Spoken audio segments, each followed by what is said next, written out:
Welcome to Policy and Governance Perspectives, the official podcast of the Schar School of Policy and Government at George Mason University. Join Dr. David Ramadan and Schar School experts as they engage in thought-provoking conversations with elected officials, policymakers, and thought leaders. Listen for in-depth discussions on policies, politics, governance, and career pathways, all designed to elevate your perspectives and expand your mind.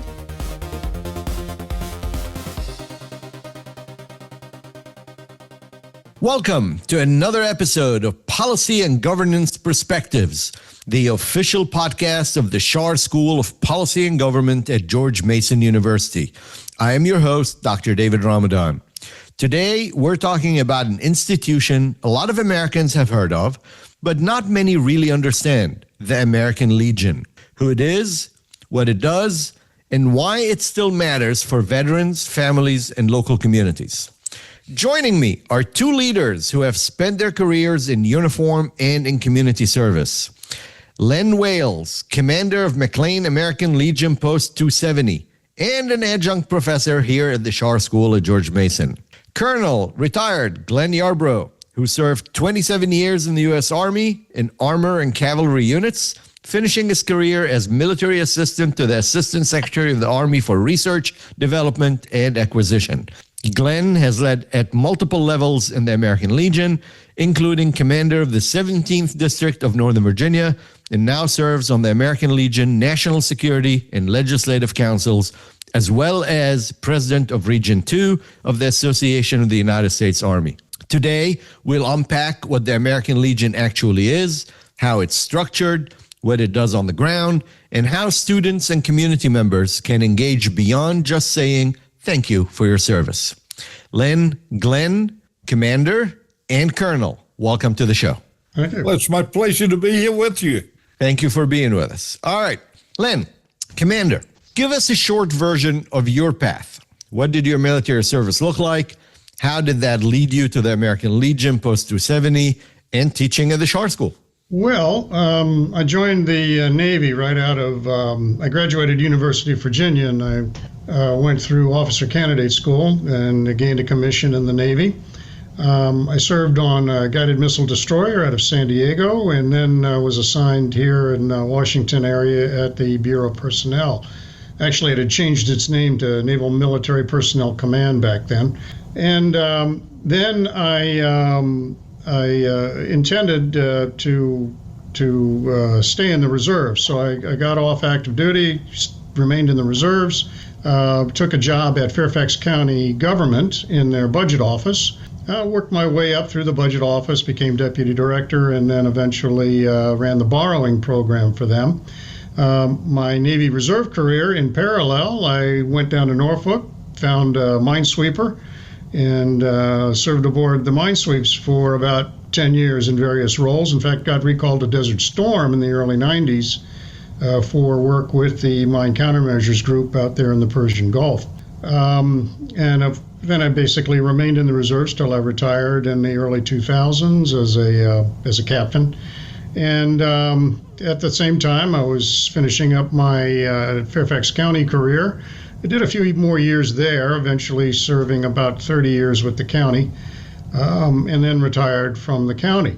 Well, somewhere in there, I got offered the job of adjunct teaching public budgeting and finance with the Schar School. Well, it wasn't the Schar School then, but eventually became the Schar School of Policy and Government at George Mason.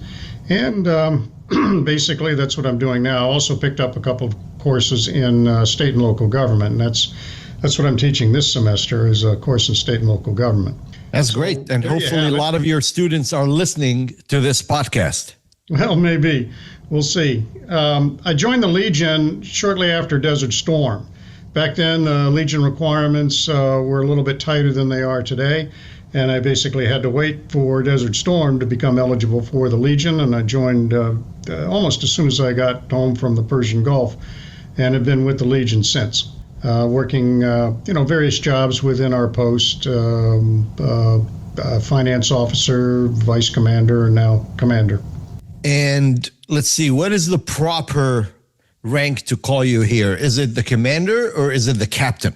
Well, my Navy rank, of course, is retired captain, but commander of the post will work just fine. So, commander or captain. This immigrant who came here in 1989 with $2,000 in my pocket and a dream started his American journey after witnessing the Marines bombing in Beirut in 1983. I literally witnessed that as I witnessed the American embassy bombing a couple months before that. So my first exposure to the United States as we know it and love it was the sacrifice of those Marines. And I have the highest respect to all of our members of the military. I never had the honor of wearing that uniform. So even during my service in the General Assembly, I insisted on calling all my colleagues who are delegates and senators by their military rank and not by their political title. So, and that's why I always ask and make sure I'm addressing you properly, sir. Colonel Glenn, how are you? I go way back, a lot older than Len and you. But I went to the University of South Carolina in the Citadel down in Charleston and played football at South Carolina and the Citadel and came in the Army in 1961. Almost immediately went to Europe as part of the Berlin buildup. And following that, I spent 3 years in Vietnam in 2 tours. Thank you for that service, sir. Well, I learned a lot there. It was a lot. We worked with a lot of heroes, and I spent all my time in the Army in Armor and Cavalry units, and not the old cavalry that you think of with horses, but cavalry with tracked vehicles. It was enjoyable, and I learned a lot. Good people. That is great. And my time was with draftees, and I can tell you they were wonderful. Let's fast forward to your role as a commander of the American Legion. Talk to me a little bit about how did you get there, and then I'm going to go back and ask you both to American Legion 101. Educate us what that is. But first, before we move to 101, Colonel, how did you end up serving the American Legion as a commander and then as overseeing the entire area? I suppose that I joined the Legion in McLean, and within 6 months I was the commander there. Other folks kind of walked away at the time. But after that, I served as the district commander of the 17th District, the largest in the state. And following that, I was the department vice commander with the Northern Region. And now I still serve both helping Len and also have the 14th District down in the Valley. So I spent a lot of time on the road in Virginia. Learned a lot about Lexington and Waynesboro. I bet. So was this sort of I am not done serving and I'm just going to serve in a different way? Is that what the American Legion is after retirement from active service? It is to me. I left the military because my wife was ill, and I miss it. I miss it terribly even today. And that's why I've served in the Legion, the VFW, and the Association U.S. Army. Len, same for you, Captain? Well, yeah. I mean, it's not just the Legion, though. I mean, I've always felt tied to the community.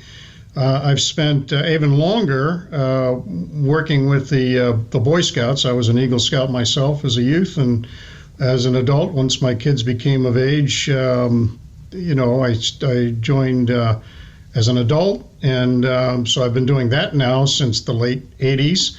And then I also work with our local church, working with their missions program. I'm currently the director of the English as a Second Language program for the McLean Baptist Church. And so, that whole community service is, I guess, in my DNA at the and the Legion was when I became eligible. It really wasn't a second thought. In fact, I joined McLean because my mother-in-law was a member of the post. Oh, wow. She had served as a lieutenant in the Army during World War II. and was an active member of the post at the time. So, it was kind of a natural progression. So, looking back, I don't know, there's been a time I have not served in some capacity in the community or for, the military or for veterans or what have you. I mean, I still, I don't know about Glenn, but I still miss those days of active duty. Nothing like being on the deck of a ship in a gale. There's just something about it you keep remembering. When I was in the General Assembly, I got invited to visit with the USS Eisenhower when it was in port in Virginia, and I spent a day, Captain, as a guest of the mini boss. And I spent a day on the USS Eisenhower, and it was probably one of the best days of my life. It was absolutely incredible. Absolutely incredible. So I got just a little bit of what your life would have been like at sea on a great ship. All right. Educate me and our listeners about the American Legion. As I said in my intro, almost everybody had heard the name. Almost everybody knows the American Legion, but almost everybody cannot tell you what is the American Legion, what do you do, what do you serve, or who do you serve, how are you structured. So who would like to take that? Well, the American Legion is probably the largest veterans organization today. It's with over 3 million members, to include those that are in the Sons and auxiliary. So it's a huge organization, and yet it's run out of 12,000 posts in the U.S. and a few overseas. And those 12,000 posts are really the basis for the Legion. Some are 1,200 people, like in Springfield. Some are like Len's with 300. And you get to know people there. And so that's the structure, 12,000 posts. There's no minimum or maximum number. Len, talk to us about what do you do? Well, we're a veteran service organization. We were actually chartered by the Congress back in 1919 after World War I, founded by World War I veterans. And the Legion itself is founded on what we call 4 foundational pillars: Veterans Affairs and Rehabilitation, National Security, Americanism, and Children and Youth. And every Legion post is active to some degree in promoting these 4 pillars of American society. Veterans are a key part of our society, and as veterans ourselves, we seek to help other veterans in any way we can and ensure that the next generation not only appreciates veterans, but appreciates living in America and what we stand for as a nation. So, like I said, every post has some active program in each of these areas. Each post is free to determine, where they go and what they do within those areas. The posts, obviously, the larger posts, are probably going to be more active or become, really full service posts, whereas smaller posts like ours, we really, concentrate on a few things. We're very active in children and youth, for example, sponsoring 5 Scouting America units. We have we participate in the Legion Oratorical Contest, which is for high schoolers to provide a public speaking contest on some aspect of the Constitution. Middle school essay contests, why they like living in America. So, and of course we do our share of Veterans Affairs. Glenn is very, very knowledgeable in helping make those connections between our veterans and the Department of Veterans Affairs, both of Virginia and at the national level. And we also do 2 annual programs for the community, celebrating or recognizing Veterans Day every November, and Memorial Day, as well as 4th of July. So, we try to remain active and relevant within the community, even though we are a relatively small post. There are, like I said, Glenn mentioned the 12,000 posts around the country, and I can tell you from personal knowledge, because I've got relatives that are also in the Legion in various parts of the country. You get some very small towns around America. I don't care where they are, Indiana, Iowa, Ohio, Alabama, whatever. And the Legion post is really the center of social activity in those towns. The veterans came home, decided they wanted to maintain their associations that they developed with their comrades, and became the center of a very active life in small town America. So it's really it's really woven into the fabric of our nation at this time, along with our brother organization, the Veterans of Foreign Wars. And many Legion members are also members of the Veterans of Foreign Wars, doing the very same things in the same communities. So the old stereotype that the Legion is just older vets at a bar, is that today your membership? Or is it not? And talk to us about how membership over the years had developed and who qualifies and who doesn't. Well, not really today. Not really today. Len's post in particular has a no smoking policy, and we seldom, if ever, have any alcohol beverages there. Well, we don't have a bar. And people seem to like that just fine. You don't have a bar? No bar in McLean? No bar. You have to go to Springfield or Fairfax for that. I've been to the Springfield one. I was invited during my service. It's a nice bar. Yeah, it's a nice bar, and it's that's the largest post in the state. So talk to me about membership. Who qualifies? How does it work? How has it developed over the years? You obviously mentioned, Captain, that your mother-in-law was a member, so it is a co-ed organization. Talk to us a little bit about that. Well, you have to have served 1 day on active duty to be in the American Legion. So that qualifies you, and you need an honorable discharge, which would be normally signified by a form called DD 214. Although back in the World War II days, it was served in various different aspects. But that qualifies you to be a member. Each post dedicates its own dues. So, and they're very reasonable for the time. And each post attracts members in their local area. For example, in Len's post, he's very close to 100% of the target that was assigned to him by the national headquarters this year. And he'll meet that within the month, I think, and yet the year goes on until July. Why did people join? Because they want to serve. They want to continue to serve. And you find many, many folks that do that. You also find a few that would like to be members that aren't eligible. And not eligible simply because they were not honorably discharged? Because they didn't serve on active duty. Or they didn't serve on active duty. Or perhaps they were in a related organization like the Central Intelligence Agency. You don't take spook. Well, they served, but they didn't serve in the military, so it didn't count. You don't take spies in there.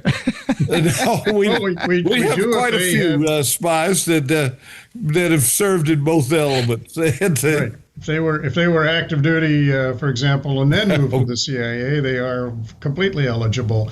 But we also have adjunct programs that are affiliated with the American Legion that provide opportunities for people who were not in the military to also be part of the American Legion family, if you will. We have an organization called the American Legion Auxiliary, which is for the spouses who had not served but are still affiliated with the Legion. We have an organization called the Sons of the American Legion for children of veterans who have not served and therefore not eligible for full membership in the Legion, but They have a very active and dedicated organization themselves. And then there are the Legion Riders. These are veterans who have formed basically motorcycle clubs that also promote Legion, the pillars of the Legion and Legion ideals. And you'll see. I wish I had known about the riders during my motorcycle days. I would have joined them for a ride or two. You would have loved it. Yes. I did the 9/11 rides a few years, and those were incredible. But I did not do one with the American Legion riders. All right, talk to us a little bit about some of the specific activities that you had done either currently or previously. So either during your time, Len, or Colonel during your time at the McLean post. Give me a couple examples of impact or projects you've done that people would notice, that people that may be listening to this can relate to or had seen. Well, I think one of the exciting things that we've done is we carefully retire old American flags. Now, maybe that doesn't sound out too much, but you don't throw an American flag in the trash. Correct. You properly retire it, and each post does that. We actually have a box at Post 270 that was a Eagle Scout project to fix where people can leave their flags, and then we retire them properly. And that's a fascinating project. I don't know of anything that goes on in McLean that the American Legion hasn't been part of. Fascinating. Talk to us about how do you retire a flag? They are burnt. They're burnt. They are burnt at an appropriate ceremony, normally using Boy Scout troops, and it's done with quite frequently with taps being played. Interesting. Now, we did try to do that once with nylon flags in the back of the post, and it didn't work out too well. So we transferred that to another post that had a little more firepower. What else in Northern Virginia would be something that the everyday listener would relate to? Captain? Well, I mentioned them before, but we worked with McLean High School and helped establish a memorial garden there, just across from the school entrance, where there are headstones honoring the service of veterans in the more modern conflicts, Vietnam, World War I, World War II, Korea, and so on.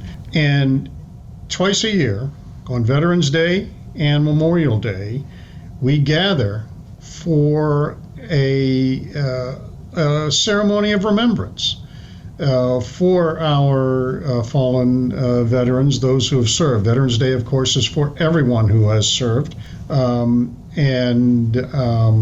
We bring in, prominent people from the community to, provide an inspirational talk. We invite the local elected officials, and of course we invite the members of the community as well as the post to participate. We usually get a fairly decent crowd, anywhere from 50 to 70 people show up, and then Memorial Day, of course, is to honor our war dead, in also a very similar type of ceremony. And David, there's another program that is probably well known everywhere, and that's called Boys State. That is totally run by the American Legion. Each post sends as many boys as they can afford to that young adults, and it's down at the Hampton City College in the summer, and all of the politicians that used to serve with come down to visit. Interesting. For how long? It's a week program. It's a 1 week program. Is it a specific age group? The 11th grade in high school. And those that go that have attended Boy State and also achieve the rank of Eagle Scout in the Boy Scouts are fixed for life. They are well trained. We're working on a on a civics education pilot, an experiential civics education pilot for undergraduates at George Mason. And we have a request from the state in the state budget this year to fund it. And we're very hopeful that we're going to get the pilot funded, not the long-term program, but the pilot funded at least this year. And in my opinion, it is because we have a need, and it is because of the lack of civic education that we have in this country. In high school, we teach civic education to 8th graders, and then we don't really teach it. They go to college. If they're your students, Len or mine, they're in government at the Shar School, they learn. But if they're biology or math or any other majors, they don't have requirements to take any government classes. So I'm glad to hear about that program in high school, because that is that's obviously a civics education program for 1 week. Talk to us a little bit about what have you seen from such programs that made a difference for people, for the kids. You said they'll be different, Colonel. So talk to us a little bit about that. One of the things that the individual young adult learns is they learned how they can contribute in the political atmosphere. There's always a mayor of a town elected, a senator, even judges. And those positions give these young adults, 11th graders, some familiarity with Virginia politics, something that they may take with them further on. And I don't know if Len mentioned that he also has a program for oratorical contests. And those can go anywhere in the high school arena. And this year, his selectee moved all the way to the district as the top oratorical, and she's going to be our speaker in March. Congratulations. Fascinating civics education for all of us. Congratulations. All right, Captain, let's connect this to our listeners, mostly the students and young professionals at George Mason. You're in the classroom. What misconceptions do they have about veterans and veteran organizations overall? What are you seeing, and what do you wish our students understood more about our military, about veterans, and the transition from veteran to civilian life? Well, you know, most of the students come from an environment where they have never been exposed to that sort of thing. A few have, a handful have. And in the classes I teach, it really doesn't come up that much. But, you know, I think the one thing that they probably don't understand well is the sacrifice that all veterans make, you know, when they put on that uniform. You know, they're separating themselves from friends and family, going off many times, you know, outside of our country, serving in various capacities, some in you know, times or venues of great physical hardship, and you know, I don't get a sense that the younger folks today coming into the universities really have a sense of what it really means to put it all out there, to make those sacrifices and say, yes, I'll serve and I will give up my comfortable life here in Northern Virginia and take on those responsibilities and those hard duties. You get a handful. I mean, you know, I'm not saying they're all like that. I mean, for example, in my current class, I've got at least one young man who is in the ROTC. I've had, you know, older students take my classes who have been veterans and know full well what it means, and they're coming back to school to earn their degrees. But I don't get that sense from your average, you know, junior or senior taking the classes that I teach anyway. What can we do to get to engage them more? Is there a role, or is there an activity, or is there a program that you may think of that perhaps the American Legion could do with our students versus just with the high schoolers? I'm just thinking loud here. Well, I think that, Go ahead. as you mentioned earlier, the civic education is so important, not only at the college level, but all through high school.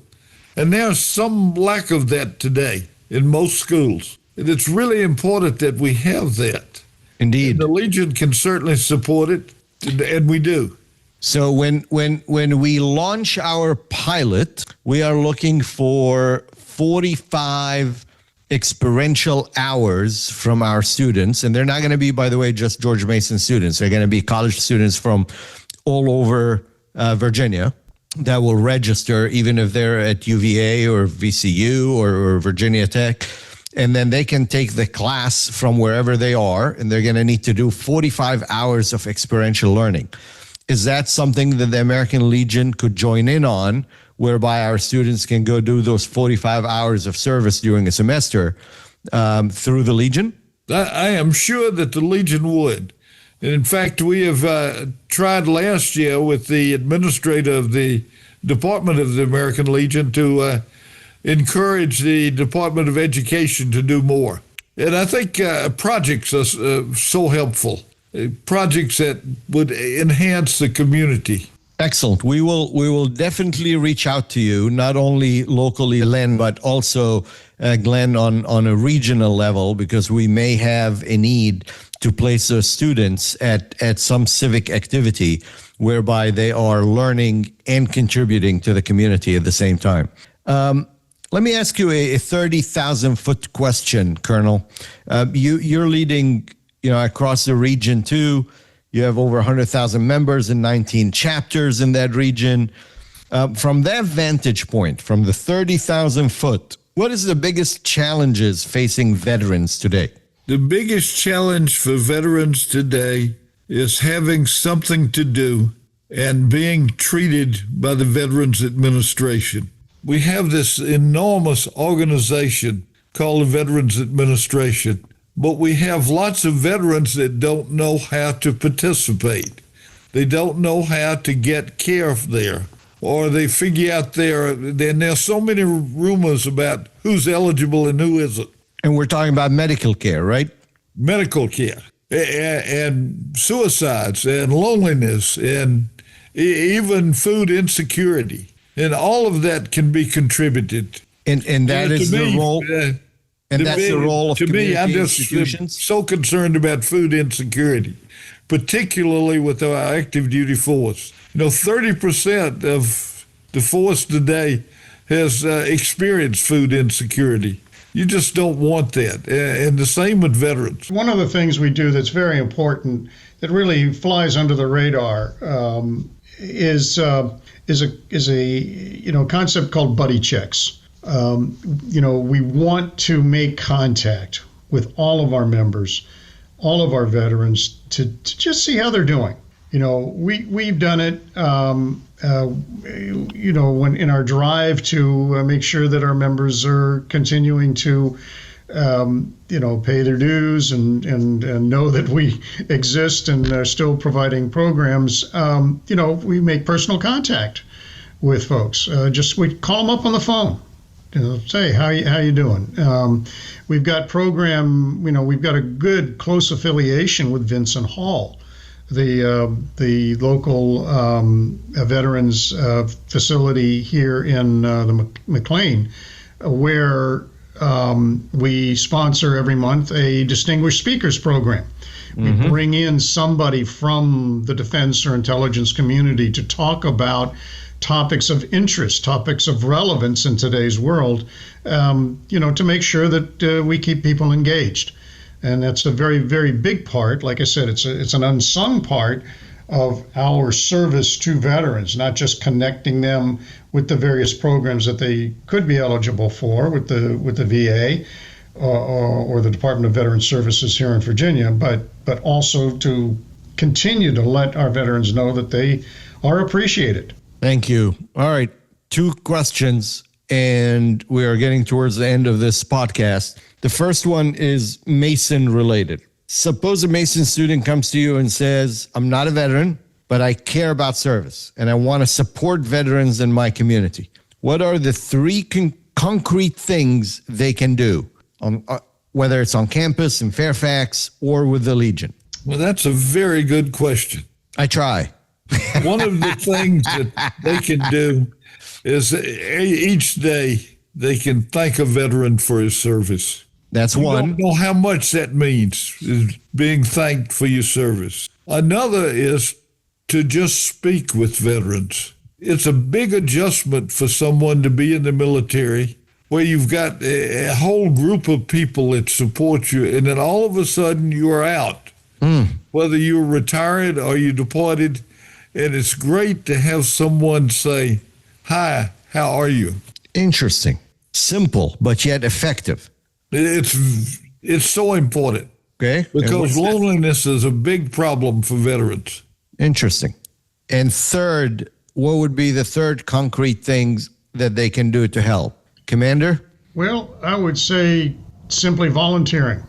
You know, finding your local post, finding your local or Legion or VFW post, and just knocking on the door, talking to the people, saying, what can we do to help, or what can I do to help?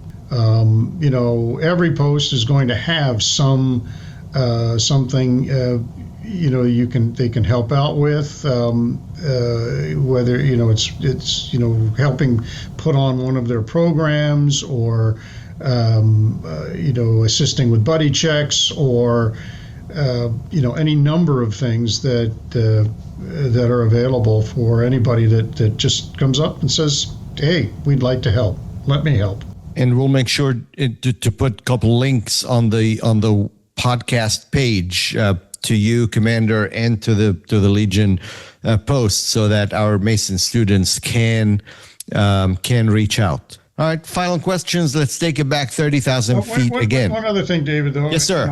This may be the obvious thing to say, but if you're talking to a young audience, Yes, sir.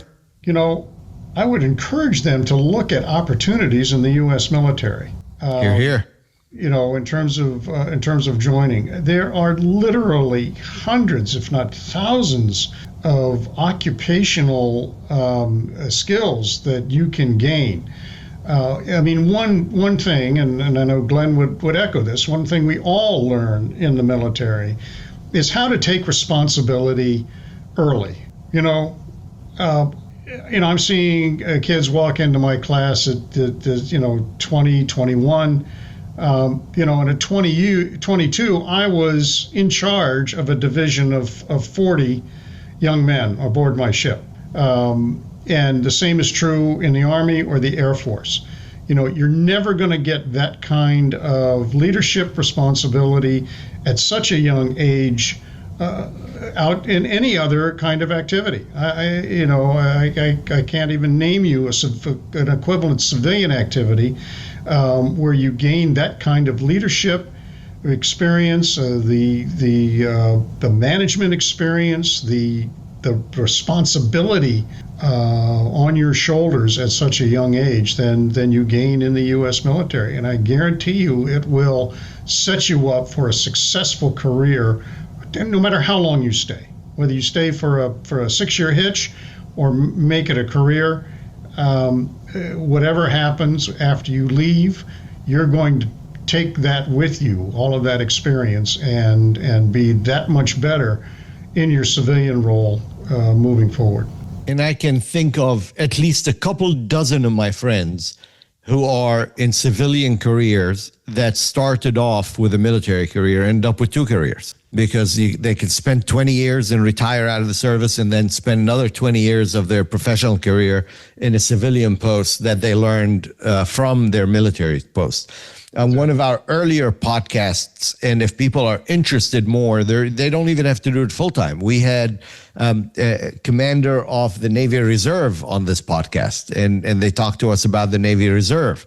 And I learned that I've always thought, my ignorance, that you had to be full time in active service and then you go into the reserve, only to learn that you don't. You can just join the reserve from the beginning. So I second that for our listeners to look into a military career, whether it is a full-time or whether it is part-time through the reserve service. All right. Thank you for that advice. Where do you see, our last question, where do you see American Legion and other similar organizations in 15 years from now? If you're looking 10 or 15 years, what's the healthy future for our veteran organizations? Well, it probably says that the veteran organizations will be bigger and stronger in 15 years. It's always up for debate, but we've got a lot of folks that have served just recently that are raising kids, beginning their jobs. They'll all want to be in a veteran service organization, VFW, Legion, whatever. Final thoughts, Captain? I think we've covered it quite well.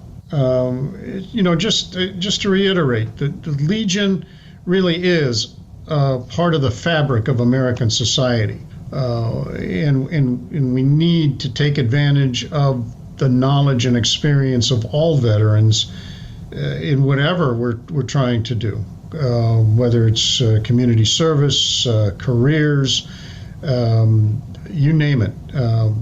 The experience and the benefits are out there.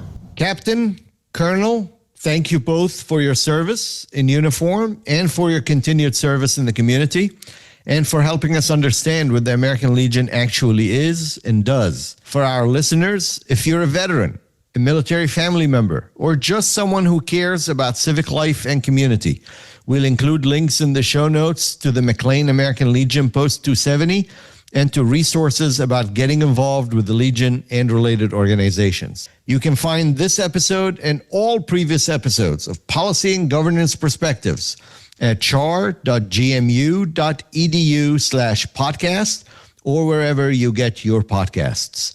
I'm Dr. David Ramadan. Until next time, stay informed, stay engaged, and remember, civic life isn't abstract. It's who shows up. Have a great day. That brings us to the end of another insightful episode of Policy and Governance Perspectives. We truly appreciate you joining us for these important discussions featuring voices from across the Schar School.